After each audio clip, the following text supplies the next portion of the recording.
बिस्मिल्लाहिर्रहमानिर्रहीम। अस्सलामु अलैकुम वरहमतुल्लाहि वबरकातुहू।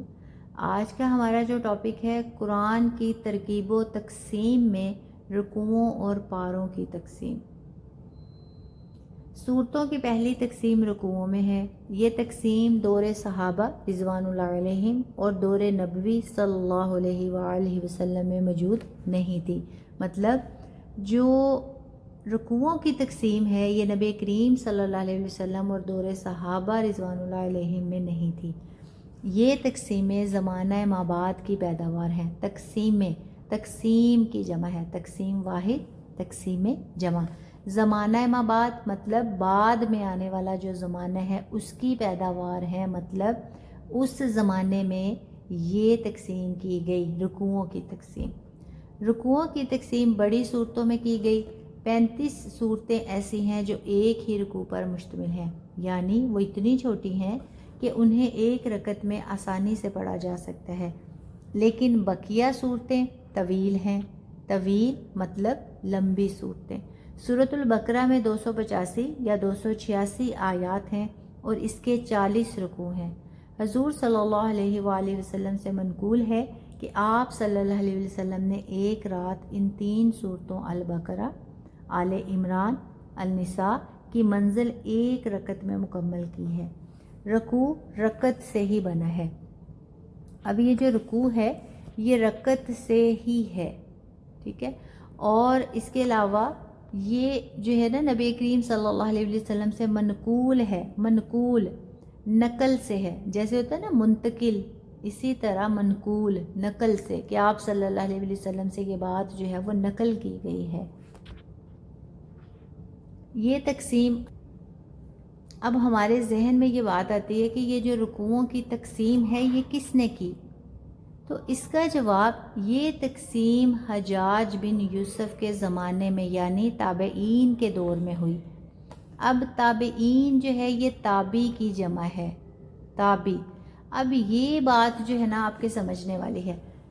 सबसे पहले सहाबी, फिर ताबी, फिर तबा ताबईन, ठीक है। सहाबी कौन है?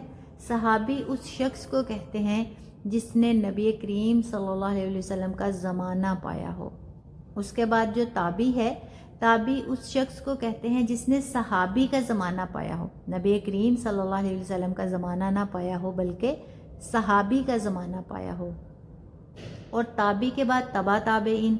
तबा ताबईन जो है उनको कहते हैं जिन्होंने सहाबी का ज़माना ना पाया हो बल्कि ताबी का ज़माना पाया हो, ठीक है। सबसे पहले सहाबी, फिर ताबी, फिर तबा ताबईन, ठीक है। तो ये जो रुकुओं की तक़सीम है ये हज्जाज बिन यूसुफ के ज़माने में यानी ताबईन के दौर में हुई है।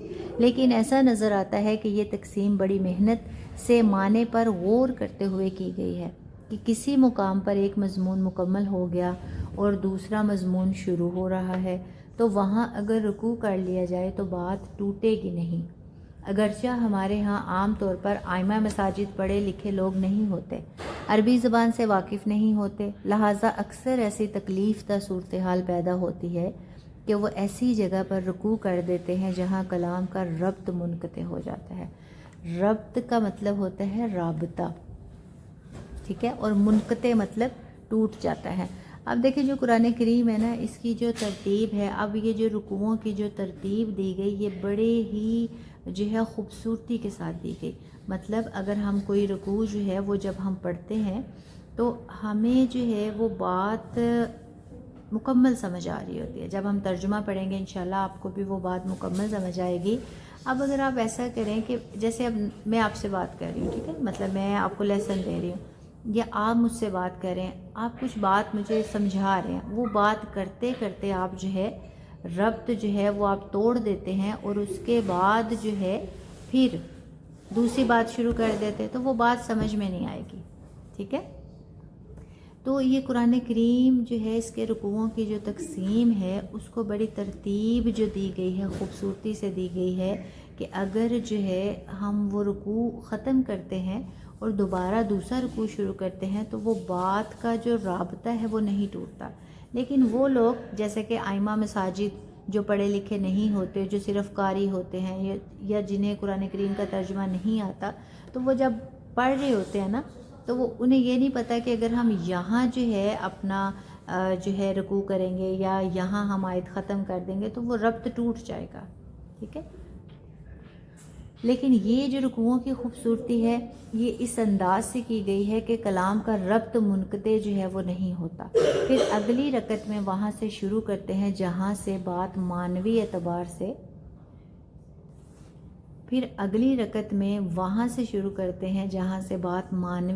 سے بہت ہی مشکل گزرتی ہے، یعنی انہیں پتہ ہی نہیں ہے کہ یہاں ہم نے اگر آیت پہ ہم نے وقف کیا ہے تو اس سے جو ہے پھر اگلی رکعت میں وہاں سے شروع کرتے ہیں جہاں سے بات معنوی اعتبار سے بہت ہی مشکل گزرتی ہے، مطلب انہیں پتہ ہی نہیں کہ یہاں اگر ہم نے وقف کیا ہے تو اس وجہ سے ہمارا جو کلام تھا یہ جو اس کا ربط ہے وہ منقطع ہو گیا، وہ ٹوٹ گیا، ٹھیک ہے۔ اور دوبارہ جب وہ شروع کرتے ہیں تو پھر معنوی اعتبار سے بہت ہی بات جو ہے نا وہ مشکل گزرتی ہے، سمجھ میں نہیں آتی کہ پہلے کیا بات ہو رہی تھی، ٹھیک ہے۔ لیکن جب ایک ربط کے ساتھ جب سمجھتے ہوئے پڑھا جاتا ہے تو ہمیں پتہ ہوتا ہے کہ یہاں ابھی بات مکمل نہیں ہوئی، جیسے ابھی میں اب آپ کو بتا رہی ہوں اور میری بات مکمل نہیں ہوتی اور میں رک جاتی ہوں، ٹھیک ہے، لیکن آپ جو ہے وہ آپ کو بات سمجھ نہیں آئے گی۔ یہی اگر میں بات اپنی مسلسل جو ہے ربط کے ساتھ جاری رکھتی ہوں تو آپ کو بات جو ہے وہ سمجھ میں آ جائے گی۔ رکوعوں کی تقسیم بالعموم بہت عمدہ ہے، لیکن چند ایک مقامات پر ایسا محسوس ہوتا ہے کہ اگر یہ آیت یہاں سے ہٹا کر رکوع ماقبل میں شامل کی گئی ہوتی یا رکوع کا نشان اس آیت سے پہلے ہوتا تو معنی اور مفہوم کے اعتبار سے بہتر ہوتا۔ بہرحال اکثر و بیشتر رکوعوں کی تقسیم معنوی اعتبار سے صحیح ہے جو بڑی محنت سے گہرائی میں غور کر کے کی گئی ہے۔ اب دیکھیں نا یہ جو بات ہم جس کا ذکر کر رہے ہیں کہ کچھ ایسی جگہ ہیں کہ ہمیں لگتا ہے کہ اگر یہ آیت جو ہے ما قبل ہوتی یا ما بعد ہوتی تو اس کا معنی زیادہ بہتر سمجھ آتا۔ تو اس سے کیا سمجھ میں آتا ہے؟ اس سے یہ سمجھ میں آتا ہے کہ یہ جو تقسیم ہے یہ نبی کریم صلی اللہ علیہ وسلم پر موقوف نہیں ہے۔ اگر یہ تقسیم نبی کریم صلی اللہ علیہ وسلم پر موقوف ہوتی تو کوئی بھی ایسی آیت جو ہے ایسی ہمیں نہ محسوس ہوتی کہ اس کا جو معنی ہے اگر یہاں سے ہٹا کر اس کو ما قبل یا ما بعد کر دیں تو زیادہ بہتر سمجھ آتا۔ تو انشاءاللہ نیکسٹ لیسن میں ہم پڑھیں گے پاروں کی تقسیم کے بارے میں، اور آج کا جو لیسن ہے اگر کوئی بھی حرف اس کے معنی مفہوم آپ کو سمجھ نہیں آتے تو آپ ویڈیو کے نیچے بھی کمنٹ کر سکتے ہیں، آپ واٹس ایپ گروپ میں بھی میسیج کر سکتے ہیں۔ دعا میں یاد رکھیے گا۔ جزاکم اللہ خیر۔ السلام علیکم ورحمۃ اللہ وبرکاتہ۔ اللهم إني أسألك حبك وحب من يحبك والعمل الذي يبلغني حبك.